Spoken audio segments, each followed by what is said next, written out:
right, it's Way Up with Angela Yee. And for the first time ever, Weather Park is here. Yes. Welcome to the show. And my girl Chey is back, Ew, who also hey. performed at Angela Yee Day and killed it. Yes, I did. All right, well, you guys are going to be on MTV's Family Legacy. And this is going to be amazing because I know it's fascinating for people to see like celebrities, what are their kids doing, especially when their kids are also doing music. Right. So what made you decide, now Chey, I know you also shy away from, just letting people know who your father is. It's always like, okay, don't introduce me as, here we go again, Method Man's daughter. And I know your mom is very like, we need her to do it on her own. And you have been doing it on your own. Right. But then doing this is also like, that's part of what the show is about. So what made you decide to do it? I really decided to do it to give people like a different understanding of how childhood is, or like through stories, how it is for people like us growing up with parents in the spotlight. You'll see like during this season, myself as well as Weather, my brother, my cousin, everybody that's involved. We have Reginae Carter, we got Busta Rhymes' sons. I feel like we all share a commonality, which is our parent that's in the spotlight, but it's like a lot of the stuff that goes on behind the scenes, a lot of people are unaware of, as far as, the regular stuff, like getting prepared for the shows and, like the stuff that the camera doesn't see. So I feel like this really like hones in and gives like people a different perspective of like how life was for us growing up. And Weather Park for you, and in the trailer, you say something that I felt like had a lot of layered meaning. You talk about being the son of Old Dirty Bastard, but he passed away when you were 9. Yes. And you said, for you, how did that affect you? Because in the trailer, I feel like what you said was also like, I cannot wait to hear how he expands on that. Yeah. So as far as impact, it's definitely significant to just, I would say, my trial and tribulation. I don't think that I fully was aware of what was taking place at 9 years old. I think it really started to hit me at like 15, 16 when I get to see what a father and son bond actually looks like firsthand. So based off those experiences, I had to do a lot of like just working on my mental health. And just making sure that I was in the right headspaces and making better decisions from my father so that, I can excel in whatever I choose to do. But you're definitely challenging. Yeah, word. It's interesting because there's been so many like documentaries and people talking about your father. Do you watch those? Like I know they did A Tale of Two Dirties. Yeah.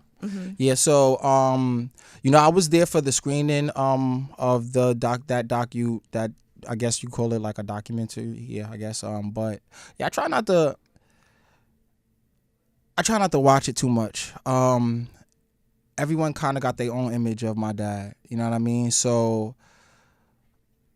I take it for what it is. But me and my dad got our own story and our own relationship. And I think it's important for that to be told and also known because I feel like everything my father, all the challenges that he was facing, this is the epitome of that, having a fatherless child, not to use the word bastard, but, a bastard child, being that. Yeah, it's a little emotional. Sorry. That's fine. Yeah, it's just I'm not the only one that's feeling these feelings. I have other siblings out there, so yeah, it's not just about me. It's about the legacy. It's about the story and making sure that the people understand that my father, even though he's not here, he split himself up in multiple pieces so that you can still get to feel, touch, and hear him. I definitely knew your father because I used to work in the office. And we've always had I always talk about my relationship with him because he would call the office all the time. And I was kind of the person that was, I was the assistant to the CEO, to RZA and Divine. And so I was the one that was in charge of like the checkbooks and everything. And he would always be like, yo, write me a check. I'm like, I can't just write a check and hand it to you.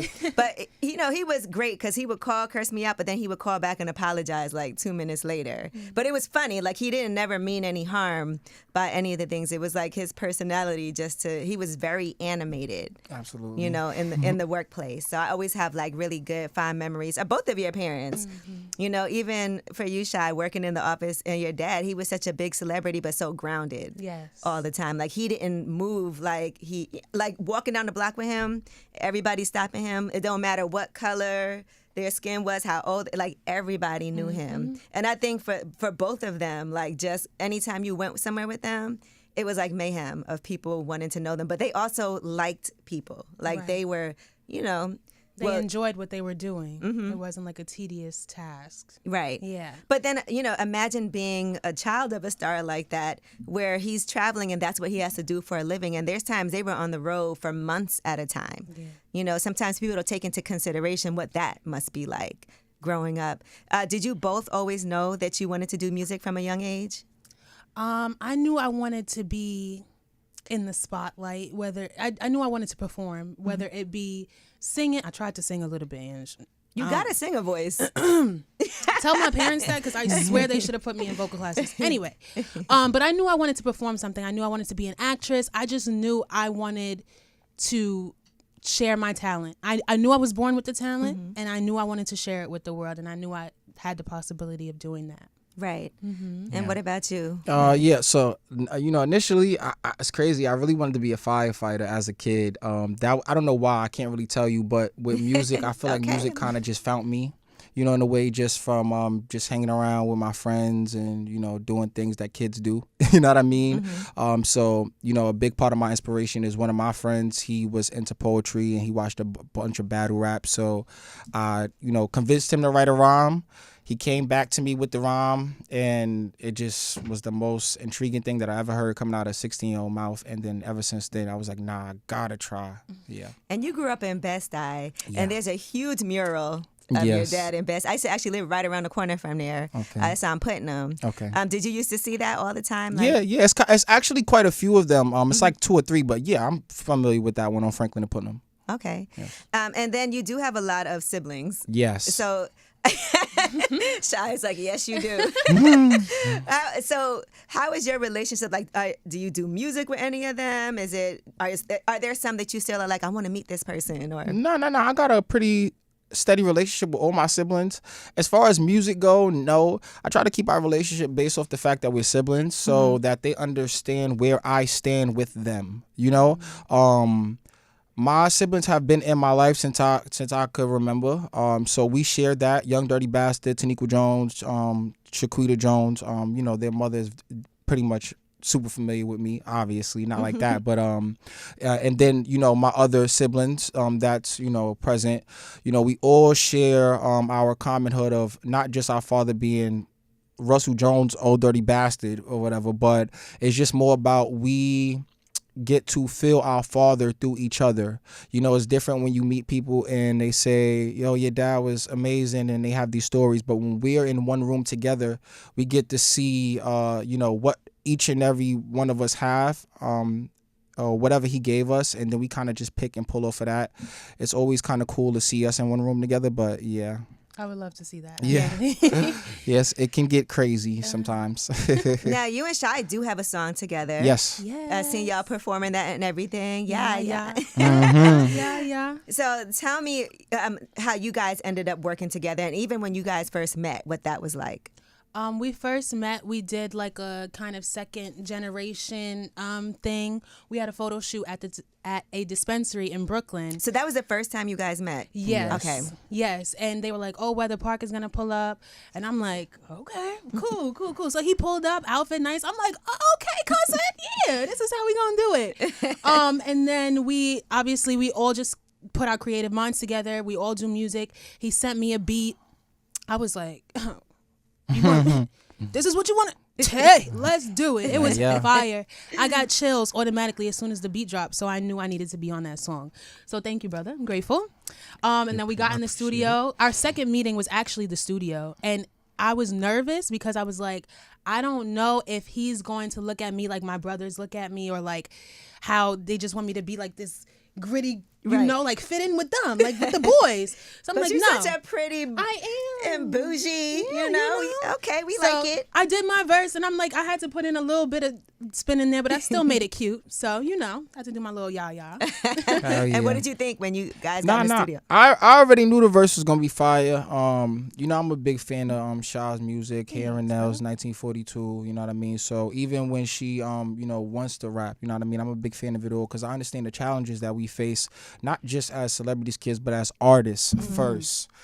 So just keeping inspiration and just trying to prevent writer's block and making sure that you consistent with that.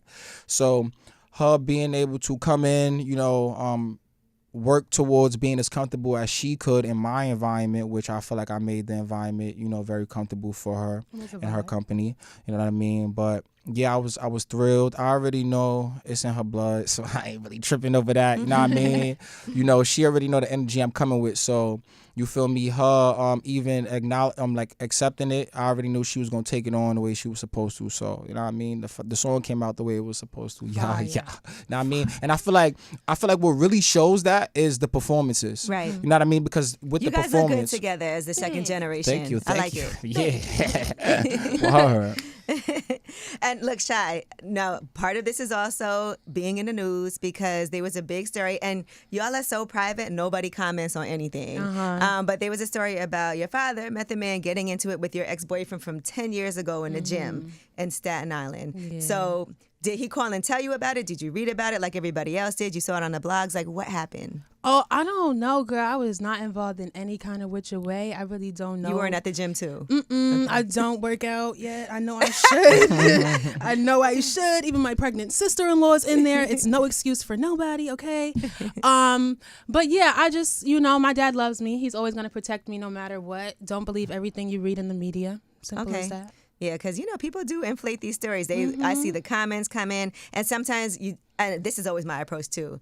I ain't going to comment on it because it keeps the story going even more and more and more. I've read some stuff about myself that I didn't even know. I'm like, oh, y'all really going, y'all going for the gold. Wow, okay. If somebody didn't know me, they would think I was a sloozy. Oh, no.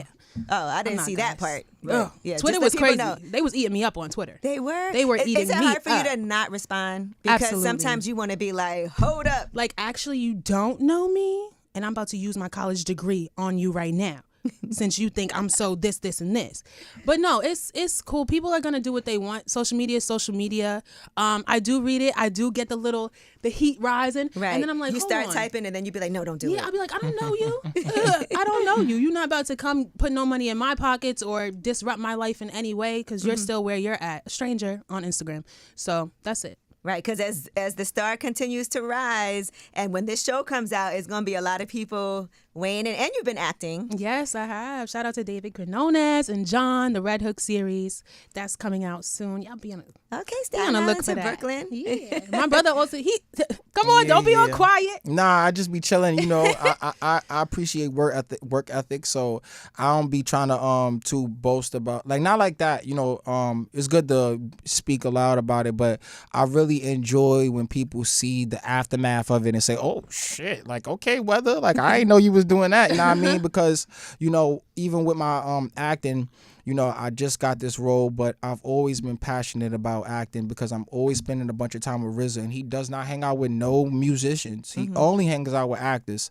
So it's like, what am I doing here? You know what I mean? I have no business here. So I started to look at it like, okay, let me try to create an opportunity for myself. You know what I mean? But I've watched even Idris Elba, before he blew up, my stepdad used to cut his hair on no string. That's hilarious. You know what I mean? And he used to give us all of his I used to see Idris in Brooklyn all the time. You know what I mean? Wow. Yeah. He was with Haas, aka Weebay. Okay. They used to always be together in the first season of The Wire. See. And I was so small. You know what I mean? So yeah, I just look at it the more work I put in, I'll be trying to just let that speak for what I got going on. You can't. We gotta know. Nah, that's a fact though. That's a fact. I gotta stop being so mysterious. Sometimes, okay? That's a fact though. Yeah, but shout out Lady Leo. I got a cool role coming up with Lick the Series. There we go. Yeah, see? absolutely. Let us know how Shameless you know plug. what I'm saying? Absolutely. And I know that you and RZA do have a good relationship, and they said that Wu-Tang is going on their final tour. Do y'all believe? Because I seen RZA and I was like, I don't believe this is. Maybe it's you know how people like retire all the time, come back, this is the last one, but I can't see them not doing anything. They're such a big legacy group. You know, they've done a residency in Vegas. A lot of people don't get that opportunity to do something like that. So do y'all believe this is really the final? Wu-Tang is forever. That's There my you answer go. too. And then realistically, it's like, even if that's the final tour, we are the legacy. You looking at it, you know what I mean? So it's never gonna stop. Nah. Do you remember times being young and like being brought out on stage at shows? Yes. Oh, definitely. That was like my favorite thing. And then it all came to fruition when my dad brought me out on his show to perform in front of his crowd on 420. And that was like the best feeling ever. He gave me the biggest hug after. He told me my breath control needed a little bit of work, which I'm working on. But you know, like it was great. It was a great opportunity. My brother was on my ad libs. It was great. You know what's dope about that too? Because both of your dads definitely commanded the stage. Like, it's, you know, there's a lot of rappers that just walk back and forth, don't do much. But I think with both of them, their stage presence was so phenomenal. That's something that people still like will emulate, like Method Man and Redman in particular. Seeing that, and then seeing you freestyle over Redman beats. I also feel like you guys have an edge as far as your education in music and just kind of what you grew up listening to in the household, and you know, because everybody doesn't pay homage to some of the older people that came before them. Right. Yeah, like the radio before, or now like just being in, I guess, like, you know, like at a time where reggae music was a thing for New York City, so Hot 97 Still 105. No, absolutely, Yeah. but we heard more of the music back then, like early 2000s, and that time, like, you still listening to like Sean Paul, you know, I'm Still in Love, like certain records like that. I think those records is kind of like standout records for me as far as just growing up with music. And you're a father too, right? Absolutely. All right. So how many kids do you have? Is one? Two. Two. Okay. All right. And so, you know, as far as being a dad, how has that changed things for you? Or has it? Yeah, it changed everything. If I was already super focused, now it's like, it's bad. I'm like a robot. So it's kind of, it kind of affects my love life, because all of my energy is towards my business and, you know, the success of my children's lives. And I don't put no energy into the affectionate portion. So yeah, based off of that, I'm kind of like single. You know what I mean? Like, it's a roundabout way of saying it. you know what I mean? You know what I mean? But it's okay for me because I feel like, you know, with the direction that I'm headed in, you know, it's not for everybody. You know what I mean? And I got my head on the swivel, but yeah, they kind of just propelled any great attributes that I already had. They propelled it to a point to where it's like, I don't got no time for nothing if it don't make sense or make me money. And that's different too, because sometimes for you not having your father, you know, from when you were 9, unfortunately, that makes you want to be there extra. Absolutely, and it's kind of challenging not you know, being there, you know, present as much as I want to be due to my lifestyle. It's crazy, but you know, as a man, I'm trusting, I have faith, so I'm putting God first, and I'm allowing him to kind of just work through the angles for me, because at the end of the day, you know, like I stated, I know that in order to gain something, you got to be able to let something go, you know, so I'm okay with sacrifice because I know that my heart is in the right place, you know what I mean? So it will come a time to where whatever I'm attempting to do will be done. See, that's it. Kids give you that extra motivation too, so you don't get distracted. Sometimes that keeps you out of trouble. Oh, no, it definitely does. It definitely keep you out of trouble. That's why I'm very adamant on just family. You know, family keeps you safe. It keeps you out of the clubs when you don't need to be. Yeah, I mean, for you, Chey, I think in general, it's always a blessing to have like a 2-parent household, because a lot of us don't have that, Right. you know, and especially in the music business, for that to be quite like a 2-parent, very involved. Your mom is no joke. I just want to say, yeah. Okay. Y'all better stop messing with that lady on Twitter. I'll see You know, y'all. because even as an entrepreneur and all the things that she's laid the groundwork for you, I see that in you too. Just you wanted to make sure that like you stand on your own, because she don't never ride the wave of, oh, my husband, like she's her own person, you know? And so I feel like that is something that's been ingrained in you too. Like, Absolutely. I don't want to let people just think I should get this because of who my father is. Yeah, absolutely. Even since kids, like we were just raised that way. It wasn't like it's not even like a thought. It's more like an afterthought. Like I'm I'm here because this is how God wanted it to be and how life is. And it's like, oh, wait, look at my daddy over here. But for me, it's like growing up is like trying to find the balance between, you know, the real and kind of what society wants me to be. And it's like they want me to be, or they want us, the celebrity kids, the rappers kids, anybody's legendary's kids, they want us to be so like, or they expect us to be like bougie, like she and you know, like that. But I'm not like that at all. Right. And I feel like that does come from my parents, and it comes from living in Staten Island my whole life. You know, Wu-Tang started in Staten Island, and I still live there. Yeah, that's wild. You know, so it's like, you know, all these people have grown up with my dad. It's hard for me to be anything but me, you know? I love that for you. But listen, I am so looking forward to seeing this and seeing all the, let's talk about some of the kids that's on there. You know, Peppa and Tretch, Egypt is on there, and we've seen her also on Growing Up Hip Hop. Other people on there, this is going to be interesting. Oh, Ja Rule's daughter. Yes. Brittany is on the show. Yes. And I always see her on their timeline, Ja Rule and his wife also. You said Reginae is on there. Teddy Riley. Yes. Okay, Teddy Riley's son. I don't think I'm familiar so much with that. But, you know, and DMX, I saw in the trailer that's... Yeah, we got a lot of I like to call them angels. We got a lot of angels this season. We also have Angie Stone and her son doing their interview together for D'Angelo. So it's very deep. This season is great. Shout out to Glass Entertainment, MTV, Paramount, everybody, because just for us being a part of this, like that list is extensive. No, I would have never thought I would be a part of a list like that. And also all the celebrity kids, girls, you know, hit me up, girl. We could be cool. She a cool girl. Yeah. And she's a narrator. Yeah, come on. Can we talk about that? Okay, yes. Thank you again to Glass Entertainment Group. They actually picked me, my voice, this lovely voice, to be the narrator for season 2 of Family Legacy. So you'll see me on episode 1 as well as hearing my lovely voice all throughout. Are there people that y'all have forged relationships with just because of, you know, you guys all doing the show together, that you met them and you're like, okay, we stayed in touch and we're cool? I've met people not through the show, but just through experiences this year, like at the BET Awards. I met J1, Jadakiss' son. Shout out to J1. Oh, he's super cool. Yeah, and Damani. We all did the T.I. and Tiny. We all did the cypher together, so it was kind of like cool. I'm like, dang, like people got a lot of kids, like talented kids out here.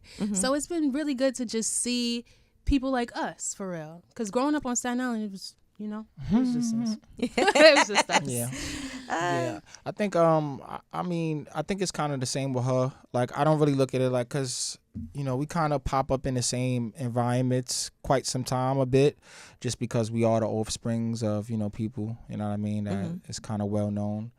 So yeah, I keep the relationship based off of that. You know, I always try to be as friendly as possible, just so that I don't, because I'm not looking for nothing. You know what I mean? I'm never looking for nothing. Right. If we make music, it's based off of the chemistry. You know what I mean? And or if we do anything that's business related, it's based off the chemistry. But outside of that, you know what I mean? Let's have a drink or some tequila or go, you know, bowl.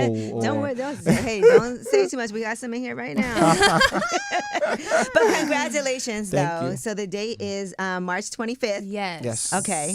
So we can see that on MTV, Paramount Plus. Yes. Make sure y'all get your Paramount Plus subscriptions. You can also watch it on Amazon Prime. Also, I just want to plug in March 25th. My brother, Fifth Power, is releasing his first solo project for real. Okay. It's called Let's Try Again, so make sure y'all get that. Are you on it? I'm not on it, what? But it's no, I was on it. I was doing some like little skits, but he took me off. I'm offended. No, he did not. He did. It's all right. We gotta have a conversation. I'm gonna be on the next one. It gotta be like a deluxe. That you want it. Definitely. But this one is dedicated to everybody that he loves the most. My grandmother who passed away, my aunt, his best friend, you know, like listening to it, Good Intentions, guys, it's on YouTube. Listen to it right now. I promise you that song is a vibe. This is a true family legacy up here. All right, but thank you both so much. We'll be watching. Yes, thank you. March 25th, y'all.